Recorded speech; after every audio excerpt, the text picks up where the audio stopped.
नमस्कार, मैं हूं आपके साथ सुरमला। दिन की शुरुआत करते हैं। खबर बीजापुर से है, जहां जिले के भैरमगढ़ इंद्रावती क्षेत्र में 19 दिसंबर 2025 को डीआरजी जवानों और माओवादियों के बीच मुठभेड़ हुई है, जिसमें एक माओवादियों को मारा गया है। सुरक्षा बलों ने उसके शव से जो है हथियार और जिसमें से 303 राइफल और 9 mm पिस्टल बरामद की है। आपको बता दें, मारे गए माओवादी की पहचान जो है मारा गया माओवादी जो है गंगालोर एरिया कमेटी सदस्य फगनू माडवी का बताया जा रहा है। इसका नाम बताया जा रहा है, जिस पर 5 लाख रुपए का इनाम था। यह मुठभेड़ सुबह 6 बजे के आसपास शुरू हुई है, रुक रुक कर चली है। ऑपरेशन का विवरण डीआरजी की टीम ने माओवादियों की मौजूदगी की खुफिया जानकारी पर भैरमगढ़ थाना क्षेत्र के अदवारा कोटा मेटा जंगलों में सर्च ऑपरेशन चलाया है। अभियान अभी भी जारी है। इलाके को घेर लिया गया है।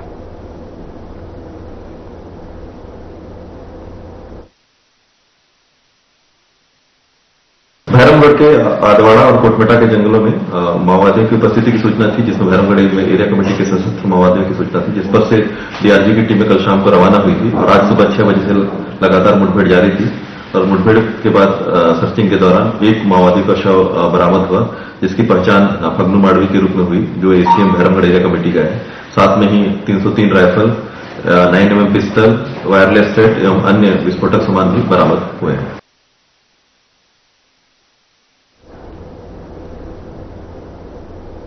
दुर्ग में दाऊद श्री वासुदेव चंद्राकर कामधेनु विश्वविद्यालय अंजोरा के भूतपूर्व छात्र 40 साल बाद फिर एक दूसरे से मिलेंगे। आपको बता दें, अपने स्टूडेंट लाइफ के दिनों की यादें ताजा करने के साथ साथ विश्वविद्यालय की उत्तरोत्तर प्रगति के लिए अपने महती विचार साझा करेंगे।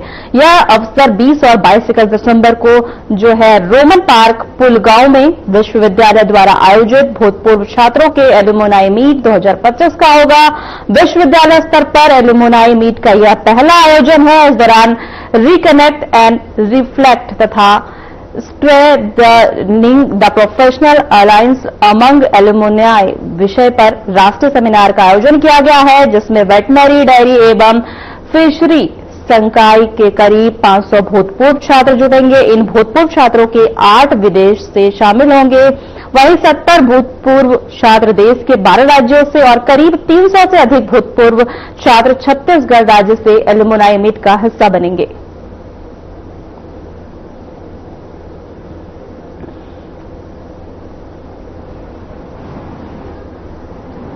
हो रही है, जिसमें बाहर से भी मथुरा के भी जो वहाँ के हैं वाइस चांसलर वो भी पहुँच रहे हैं। उसके अलावा आपके जो कामधेनु विश्वविद्यालय के जो रायपुर के हैं वहाँ से भी मतलब काफी विशिष्ट अतिथि वहाँ पहुँचते हैं। बड़ा कार्यक्रम का आयोजन हो रहा है। बड़ा डेफिनेटली एक बड़ा कार्यक्रम का आयोजन है, क्योंकि हमारे मुख्य अतिथि जो है श्री राम विचार नेताम जी हैं, जो हमारे पशुपालन मंत्री भी हैं। साथ में गजेंद्र यादव जी भी हैं, जो हमारे बोर्ड मेंबर हैं। साथ में अतिथि भी हैं अभी डोमन लाल कोरसेवाड़ा जी हैं, रिकेश सेन जी हैं, ललित चंद्राकर जी हैं, मथुरा के वाइस चांसलर हैं, आईजीकेवी के वाइस चांसलर हैं, हमारे यहाँ के एल्यूमिनी हैं जो हाँ जी डॉक्टर के ध्रुव जी हैं, अमित रस्तोगी जी हैं, हमारे कलेक्टर जो है अभिजीत सिंह जी वो भी हैं, और हमारे जो एसपी हैं श्री विजय अग्रवाल जी वो भी इस कार्यक्रम में उपस्थित रहेंगे। सभी का बड़ा इंटरेस्ट है कि ये कार्यक्रम हो, क्योंकि ये कार्यक्रम है और हम चाहते हैं कि जो हमारे वर्तमान छात्र हैं वो पूर्व छात्रों से सीखें, जो उन्होंने किया है, जो अनुभव है उनके, और उसके साथ लेके वो आगे बढ़े।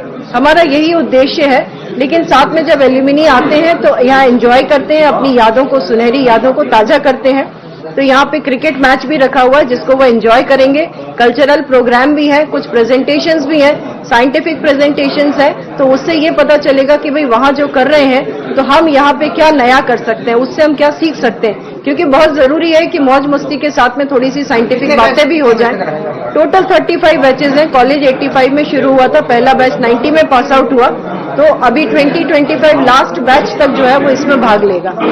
तो करीब 450-500 तक के आने की उम्मीद है। छत्तीसगढ़ से आएंगे तो है ही है, बाकी जो देश के और जो स्टेट्स हैं, पंजाब से आ रहे हैं, उत्तराखंड से, रांची से, बिहार से, है ना। उसके बाद मध्य प्रदेश तो है ही अपना जो नेबरिंग स्टेट है, तो बहुत जगह से, गुजरात से, तो काफी जगह से लोगों के आने की संभावना है। काफी लोग हैं इस बार इकट्ठे देश में आ रहे हैं। हाँ जी, आपके यहाँ से एल्यूमिनी मीट तो सिर्फ मिलने का है, लेकिन साथ में जो नेशनल सेमिनार है, तो सेमिनार में जो हमको जानकारी मिलेगी शोध के क्षेत्र में, जो अपना रिसर्च कर रहे हैं, वहाँ से जरूर कुछ नया निकल के आएगा। जो हमारे जो वर्तमान के जो छात्र हैं, जो इवन असिस्टेंट प्रोफेसर हैं, जरूर उनको नया कुछ सीखने मिलेगा। ऐसा कोई रिसर्च के बारे में बताइए जिसके बारे में चर्चा हो।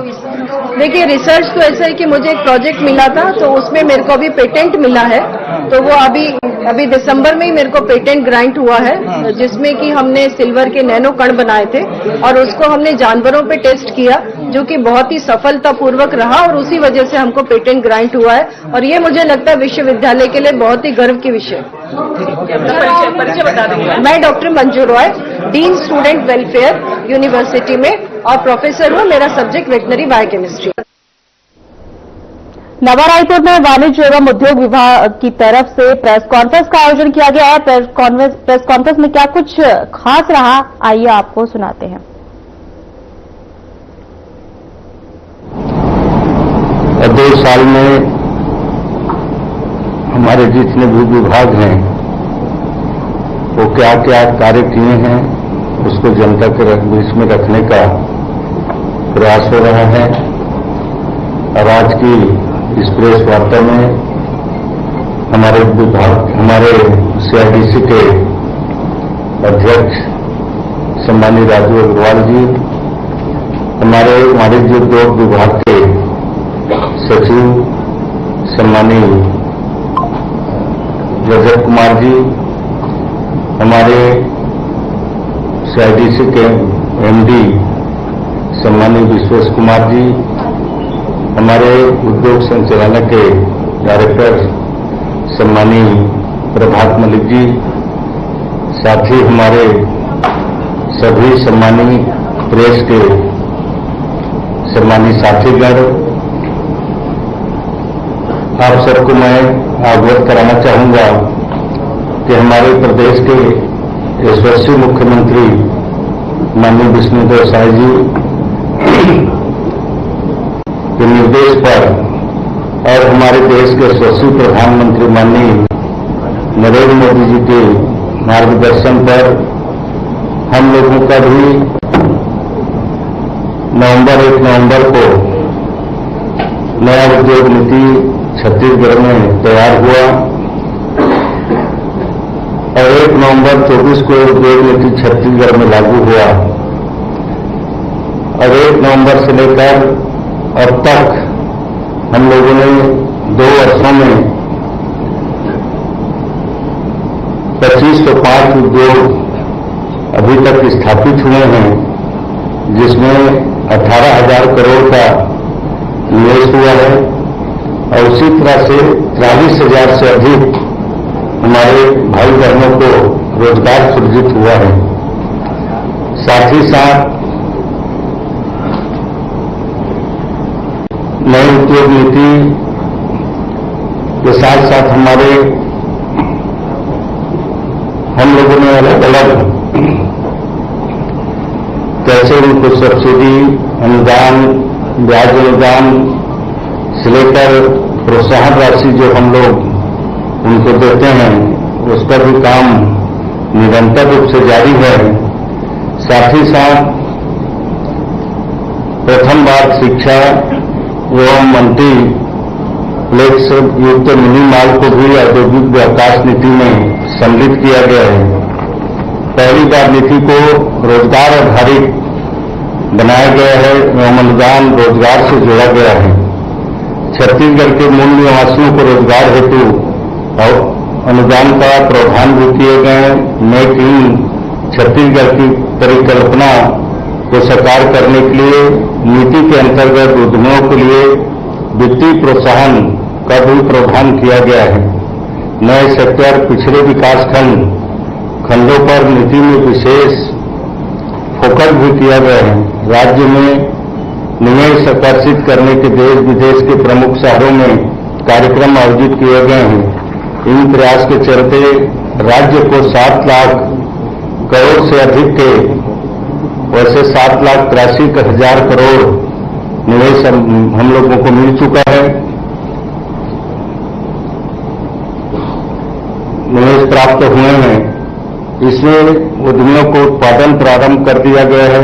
जैसे राज्य में देश के प्रथम AI डाटा सेंटर, ACZ राज्य की प्रथम सेमीकंडक्टर इकाई नया रायपुर में स्थापनाधीन है। इसी के तरह अन्य नए सेक्टर में भी राज्य के निवेश भी हो रहे हैं। वर्ष में राज्य के 10 जिलों में 21 नवीन औद्योगिक क्षेत्र भी स्थापित किए गए हैं तथा 7 विकसित किए जा रहे हैं।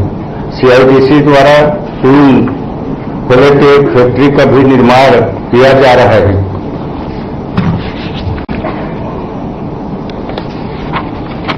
औद्योगिक भूमि अधिक पारदर्शी और प्रतिस्पर्धा बनाने के लिए औद्योगिक क्षेत्र में भूमि आवंटन ई-विनिमय के माध्यम से भी किया जा रहा है। इससे सिर्फ पारदर्शिता बढ़ेगी बल्कि राजस्व में भी वृद्धि हुई है। सूक्ष्म उद्योगों को बढ़ावा देने के लिए विगत 2 वर्षों में केंद्रीय योजनाओं के अंतर्गत 80,000 से अधिक हितग्राहियों को लाभ दिया गया है। रेप योजना के अंतर्गत 200 से अधिक कार्यशालाएं आयोजित की गई है, जिसमें 10,000 से अधिक उद्यमी प्रशिक्षित हुए हैं। विगत 1 वर्ष में फैसिलिटेशन काउंसिलिंग द्वारा सूक्ष्म एवं लघु उद्यम के लंबित भुगतान संबंधित 121 प्रकरणों में निराकरण किया गया है। इस अवधि में 10 करोड़ से भी अधिक का भुगतान सेटलमेंट के माध्यम से किया गया है। निवेशकों की सुविधा के लिए नवीन ऑनलाइन सिंगल विंडो प्रणाली भारत सरकार के दिशा निर्देश के आधार पर विकसित की गई है। नवीन सिंगल विंडो सिस्टम के माध्यम से सभी अनुदान एवं 132 सेवाएं प्रदान की जा रही है। नवीन सिस्टम में आवेदन प्रक्रिया को भी सरलीकृत एवं पारदर्शिता किया गया है। इसी तरह नवीन ऑनलाइन प्रणाली भूमि का मंडन भी अन्य सेवाएं प्रदान की जा रही है। CIDC के संपदा का मंडन भी नवीन ऑनलाइन सिस्टम से हो रहा है। शासन ने राज्य में लगातार सुधार किए हैं। राज्य के 434 बिजनेस रिफॉर्म एक्शन प्लान को क्रियान्वित किया गया है। शासन के प्रयासों के कारण राज्य को 4 श्रेणी में टॉप अचीवर अवार्ड मिला है। छत्तीसगढ़ में जन विश्वास अधिनियम लाने का प्रथम राज्य बना है। इसके माध्यम से 22 अधिनियमों के 279 प्रावधानों को अपराध मुक्त किया गया है।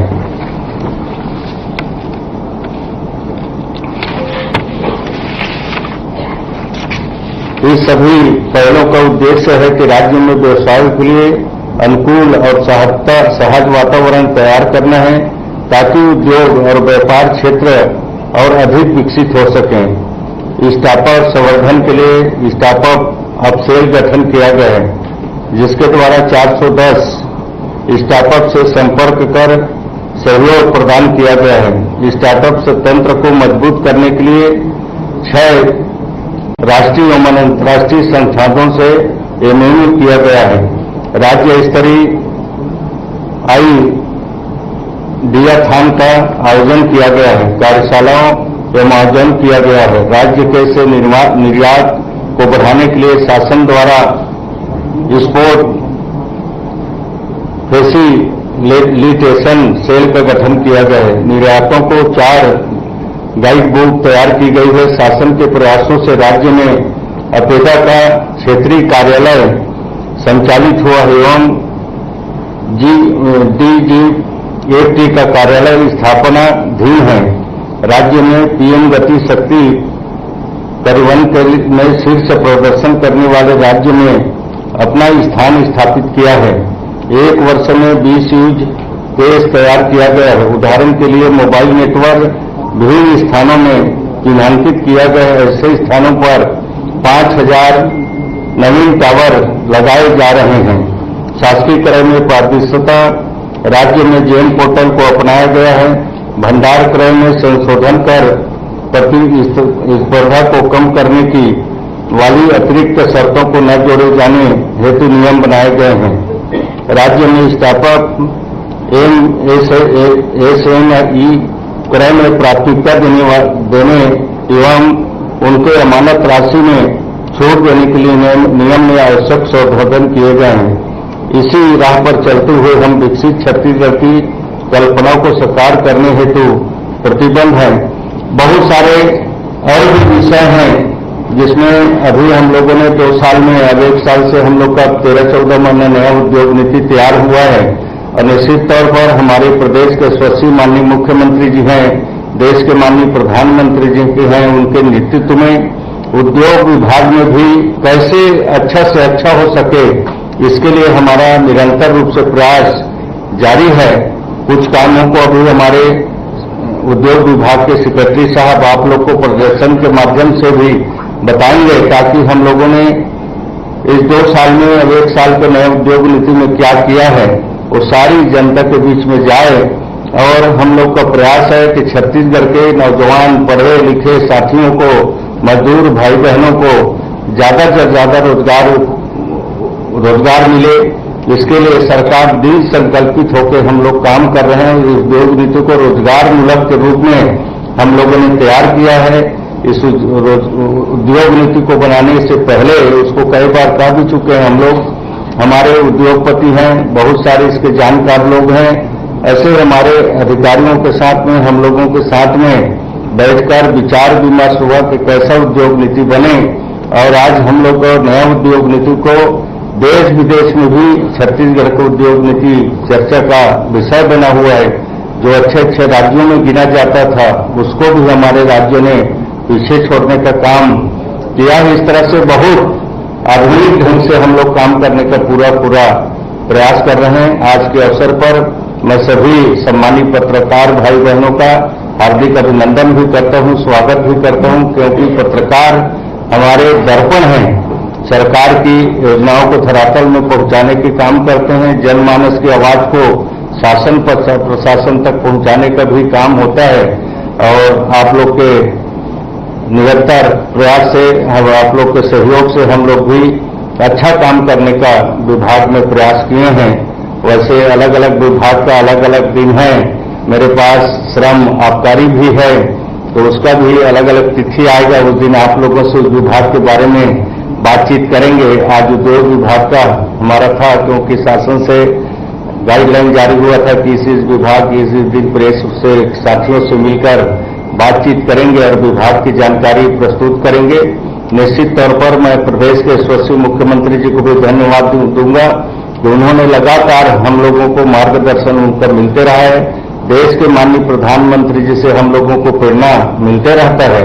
इसके लिए उनको भी आपके माध्यम से बहुत बहुत मैं धन्यवाद देता हूं, आभार व्यक्त करता हूं। और आज की इस प्रेस वार्ता में आप सबका हार्दिक अभिनंदन करते हुए अपनी बात समाप्त करता हूं। धन्यवाद। वक्त चला है छोटे से ब्रेक का।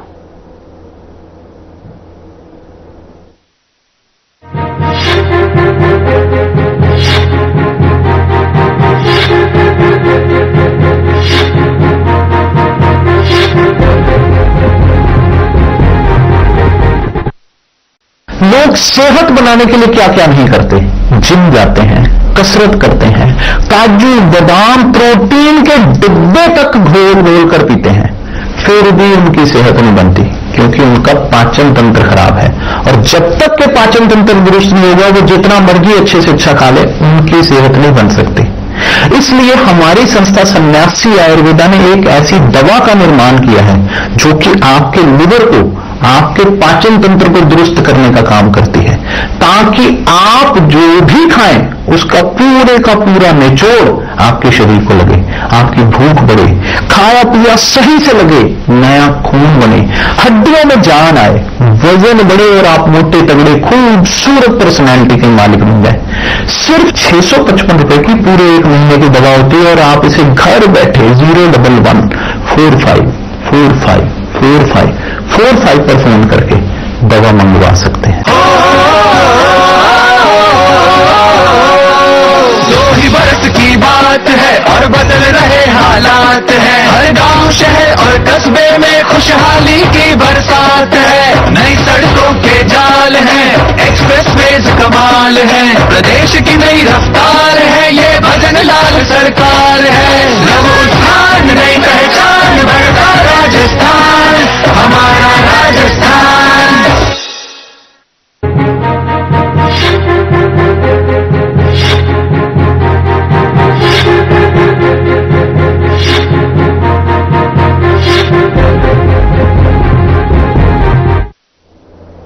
देखिए, और आपका स्वागत है। खबरों में आगे बढ़ते हैं। परम पूज्य बाबा गुरु घासीदास की 269वीं जयंती के अवसर पर भिलाई सेक्टर 6 स्थित सतनाम भवन में आयोजित बाबा गुरु घासीदास जयंती एवं गुरु पूर्व कार्यक्रम में मुख्यमंत्री विष्णुदेव साय सम्मिलित हुए। उन्होंने सतनाम भवन में बाबा गुरु घासीदास जी के गुरु गद्दी का दर्शन एवं पूजा अर्चना कर प्रदेश की जनता के लिए सुख समृद्धि के लिए आशीर्वाद लिया। इस अवसर पर प्रदेश के तकनीकी शिक्षा एवं रोजगार कौशल विकास अनुसूचित जाति विकास मंत्री गुरु खुशवंत साहेब, मंत्री गजेंद्र यादव सहित कई मंत्री मौजूद रहे। कार्यक्रम को संबोधित करते हुए मुख्यमंत्री विष्णुदेव साय ने कहा कि समाज के गौरव सभी विधायकों के साथ आज बाबा गुरु घासीदास जयंती कार्यक्रम में शामिल होने का अवसर मिला है। इन कार्यक्रमों में गुरु खुशवंत साहेब जी उनके साथ थे। साथ ही मुख्यमंत्री साय ने कहा कि राज्य सरकार बाबा गुरु घासीदास के इन्हीं आदर्शों को अपनाते हुए आगे बढ़ रही है।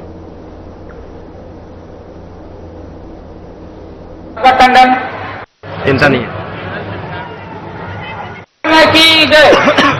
सबसे पहले समस्त छत्तीसगढ़ वासियों को पूज्य बाबा गुरु घासीदास जयंती की आज 18 दिसंबर है। 18 दिसंबर को बाबा गुरु घासीदास जी की जयंती मनाते हैं और आज हमारा ये तीसरा कार्यक्रम है। इसके पहले हम शेष गंगा गए, लालपुर गए और अभी इस्पात नगरी भिलाई में है और तीनों जगह बाबा गुरु घासीदास जी की पूजा अर्चना किए हैं और छत्तीसगढ़ की खुशहाली के लिए उनसे आशीर्वाद मांगे। लेकिन प्रियंका गांधी का ये कहना है कि हम मनरेगा का नुकसान होगा, हम इस बिल को पास नहीं होंगे। इससे क्या फायदा? बिल्कुल फायदा होगा। मनरेगा का ही नाम रखा गया है। हाँ, और इससे निश्चित रूप से सबको लाभ होगा। कांग्रेस के लिए भारतीय जनता पार्टी के कार्यालय पर घेराव हो रहा है। पहली बार ऐसा भाजपा कार्यालय पर घेराव किया जा रहा है कांग्रेस द्वारा। और करने में बहुत अंतर होता है, जमीन और आसमान का फर्क होता है। लोग बोलते कुछ हैं और फिर उससे विपरीत करते हैं। मैं सबसे पहले तो पूरे भिलाई वासियों को, छत्तीसगढ़ वासियों को बाबा गुरु घासीदास जी के 269वीं जयंती की बहुत बहुत बधाई देता हूँ, शुभकामना भी देता हूँ और मैं हमारे यहाँ के पूरे समाज को और साथ में सभी समाज को बधाई देता हूँ। बड़ी धैर्य से हमारे आज के मुख्य अतिथि का उद्बोधन सुनने के लिए सुबह से लेकर शाम तक, जबकि हमारे मंची कार्यक्रम कुछ कारणों से, सुरक्षा के कारणों से नहीं हो पाया, उसके बावजूद भी बहुत धैर्य से हमारे समाज के और बाकी लोग भी धैर्य से खड़े रहे। मैं सभी को धन्यवाद देता हूं और मुख्यमंत्री जी को भी बहुत बहुत धन्यवाद देता हूं कि तय समय पर आए और हमारी बहुत लक्षित मांग को भी पूरा किए। उसके लिए भी हृदय से छत्तीसगढ़ शासन को जाते हैं, उनको क्या संदेश देना चाहेंगे? देखिए, बाबा गुरु घासीदास के संदेश में ही उनकी मुक्ति का द्वार है। चाहे वो मेरे समाज से या किसी भी समाज से हो, तो पूरे मानव के लिए। और जो समरसता पंथ की बात की है वो सबके लिए है। सच बोलना ही तो सबसे बड़ा है, सच सुनना। जैसे हमारे खुशवंत साहब धर्मगुरु जी ने भी बोले, सत्य सुनना है, सत्य बोलना है और सत्य को आत्मसात करना है। श्री डोमनलाल कुशवाहा जी के स्वागत के लिए फिलहाल हमारे खास बुलेटिन में इतना ही। नमस्कार।